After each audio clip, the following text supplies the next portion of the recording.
Yeah. Ruthless. All right, tonight's Daily Viewpoint trainer Jillian Michaels' face probably said it all last night. We saw it just there. Big shocker. Read her lips. Huge shocker. Possibly a bigger controversy. There you go. This is the program, The Biggest Loser, just last night. Brand new winner, 24-year-old Rachel Fredrickson, astonishing everybody, revealing a staggering 155-pound weight loss on the season finale last night. Fredrickson broke a new record for the show by shedding 60% of her total body weight from the time she started the season until last night. But some people are less amazed and really more concerned because of the health implications, fearing Fredrickson had really lost too much weight and there were signs of anorexia. So the question becomes, did the winner in this case go too far to get $250,000, or did she simply do what it took to win? Are we holding this show to a higher reality standard because it deals with a health issue? What do you think?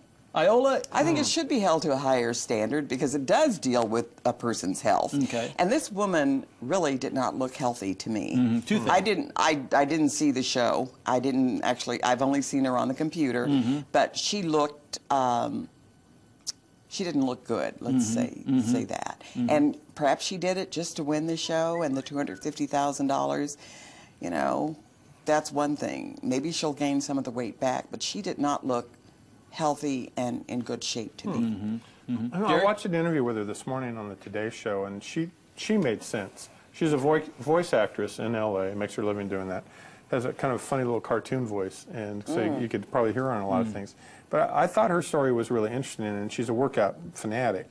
So, but isn't it all about balance at some point? And I think the story finds itself to be told in the next 6 months to a year, not right now at the end, the last day of a show. And yeah, it's $250,000, so she's trying to win the show.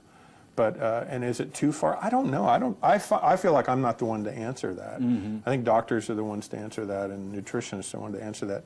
But if you're eating healthy and exercising, and your weight's in balance with who you are, whether you think she looks too thin or not. Did you see the reaction of the judges? I did. Not the judges, but the coaches. The coaches, I think Jillian Michaels said, "Oh my God," when she saw her. But they do that every year at the end of this show because it's a television show, and they always applaud who did it. I think the judges actually, from what I've seen, look surprised and a little bit. But I don't know anything. I'm just learning about her, and that's her personal choice. But at the same time, to sell it, I think tweeting's this really weird thing that comes out now where we bully people. Oh, she looks horrible. She does this or she does that. And there was a furor in social media last night when this hit the air. A little bit, and then there's a bunch of people sticking up for it too. I'm just not the one to judge. Maybe I'm sounding like a real moderate. I'm just hoping this is not going to lead to an eating disorder on her part, and that she will, you know, have problems in the future. Right. Well, and maybe that the pendulum has swung as far as it's going to swing, and it comes back to a more healthy weight. But to reality. To reality. A couple of observations, though, from me. You know, one is that this is a reality program, and every season, the grand finale, you want to up the last season's finale with more drama and a more dramatic change. So you know that's driving this. Right. And secondly, people lose weight for different reasons, and if you're in the performance arts, we were just talking about Matthew McConaughey, the actor who's done so well this year with his recent role. He emaciated himself for Dallas Buyers Club. He emaciated himself for this one role, playing a guy from Dallas who had to deal with HIV and AIDS.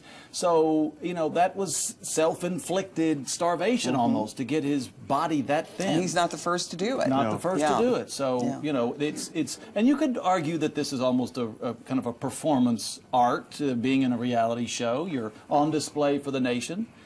I also think that she's the first one in a long time that had the body type that was a little bit less as people start. A lot of times they start at 300-400 pounds, even more.